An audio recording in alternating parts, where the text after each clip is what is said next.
మీ business ఏదైనా మీ ఊర్లో promotion చేయాలంటే అది సుమన్ టీవీతోనే సాధ్యం. ఇప్పుడే సంప్రదించండి. తిరుమల శ్రీ వెంకటేశ్వర స్వామికి నైవేద్యంగా అందించేటువంటి ప్రసాదాల్లో అదే రకంగా అత్యంత పవిత్రంగా భావించేటువంటి లడ్డూ ప్రసాదంలో కల్తీ నెయ్యి కలిసిందనేటువంటి రిపోర్ట్లు బయటకు రాగానే దేశవ్యాప్తంగా ప్రపంచవ్యాప్తంగా ఉన్నటువంటి హిందువులంతా కూడా ఒక రకమైనటువంటి ఆందోళన చెందినటువంటి విషయం తెలిసిందే.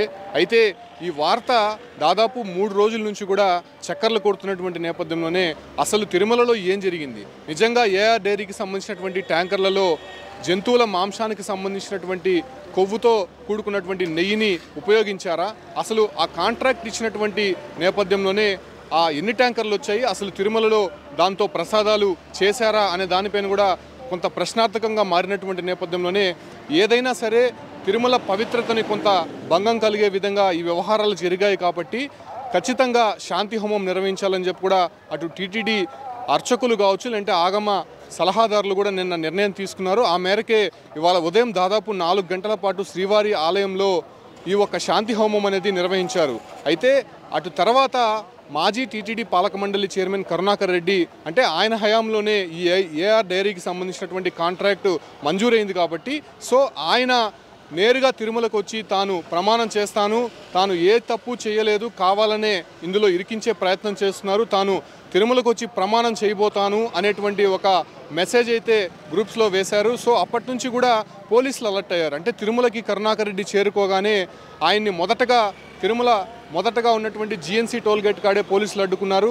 అయితే పోలీసులు కరుణాకర్ రెడ్డికి ఒకటే సూచించారు, తిరుమలకు వస్తున్నారు, తిరుమలలో దైవికమైనటువంటి మాటలు మాత్రమే మాట్లాడండి, ఏ మాత్రం రాజకీయ విమర్శలు చేయకండి అని చెప్పి కూడా పోలీసులు అతని దగ్గర ఒక నోటీస్ అందజేసి నోటీసులో సంతకం చేసుకున్న తర్వాతే అక్కడ నుంచి లోపలికి రావడం జరిగింది. అయితే ఆయన తిరుమలకి నేరుగా వచ్చినటువంటి నేపథ్యంలోనే మొదటగా వరాహస్వామి దర్శనం చేసుకున్నారు. దర్శనం చేసుకున్న తర్వాత నేరుగా పుష్కరంలోకి వెళ్ళి స్నానం ఆచరించిన తర్వాత అటు నుంచి నేరుగా అఖిలాండం వద్దకు వెళ్ళారు. అఖిలాండం వద్దకి టెంకాయ కొట్టి కర్పూరం వెలిగించి ఆ తప్పు నేను కానీ చేస్తుంటే తన కుటుంబం సర్వనాశనం అయిపోతుంది అనే విషయాలు కరుణాకర్ రెడ్డి మాట్లాడారు. సరే, అంతవరకు బాగానే ఉంది. కాకపోతే అటు నుంచి కొంత రాజకీయ విమర్శలు చేసే ప్రయత్నం చేశారు. ఎందుకంటే తాను 3 సార్లు టీటీడీ బోర్డు సభ్యులుగా పనిచేశాను, 2 సార్లు చైర్మన్గా పనిచేశాను, ఎప్పుడూ కూడా తనపైన చిన్న రెడ్ మార్క్ కూడా లేదు, కావాలనే తనని అలాగే వైఎస్ఆర్సీపీని ఇరికించే ప్రయత్నం చేస్తున్నారు,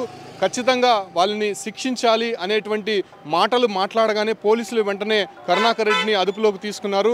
అయితే ఈ మాటలు మాట్లాడద్దండి, ఇదంతా రాజకీయ విమర్శలు చేయకూడదని చెప్పి మేము ముందుగానే నోటీస్ అందించాము, కానీ మీరు ఆ నోటీస్ని ఉల్లంఘించి ఇటువంటి కామెంట్స్ చేయడం కరెక్ట్ కాదని చెప్పి కూడా పోలీసులు ఆయనతో చెప్పారు. కానీ ఆయన వినకుండా కొంత రాజకీయ విమర్శలు ఆ ఒక అఖిలాండం వద్ద చేసే ప్రయత్నం చేశారు. కాకపోతే అటు నుంచి పోలీసులు బలవంతంగా ఆయన్ని తీసుకొని వచ్చి ఆయన వాహనంలోకి ఎక్కించి తిరుపతికి పంపించినటువంటి పరిస్థితి.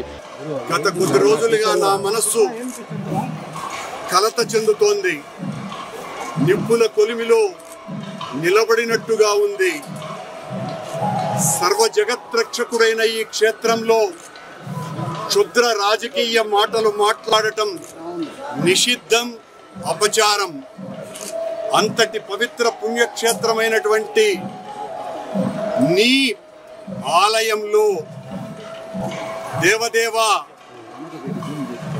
నీ అన్న ప్రసాదాలలో అత్యంత పవిత్రమైనటువంటి లడ్డూలో కళంకితమైనదని కలుషిత రాజకీయ మనస్కులు అత్యంత దారుణంగా ప్రవర్తిస్తున్నారు.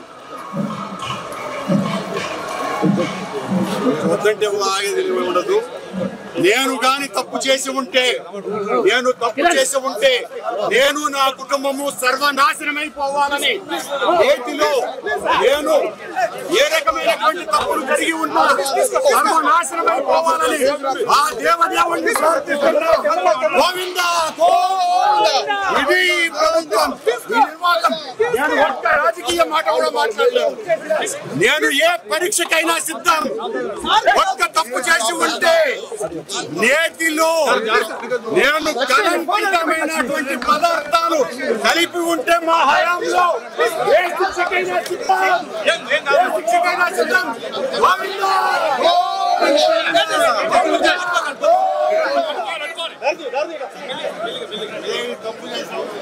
అయితే ఒక్క క్షణం అఖిలాండం వద్ద కొంత ఉద్రిక్త వాతావరణం అనేది కంటిన్యూ అయింది. ఎందుకంటే కరుణాకర్ రెడ్డి నేరుగా అక్కడికి రావడము ఒక రకంగా కొంత తిరుమలలో చర్చనీయాంశంగా మారింది. అంటే ఇప్పుడే లడ్డూ ప్రసాదానికి సంబంధించి కల్తీ నెయ్యి వాడారని చెప్పి వస్తున్నటువంటి వార్తల నేపథ్యంలోనే టీటీడీ ఈ ఒక్క శాంతి హోమాన్ని కూడా నిర్వహించినటువంటి పరిస్థితిని మనం చూసాం.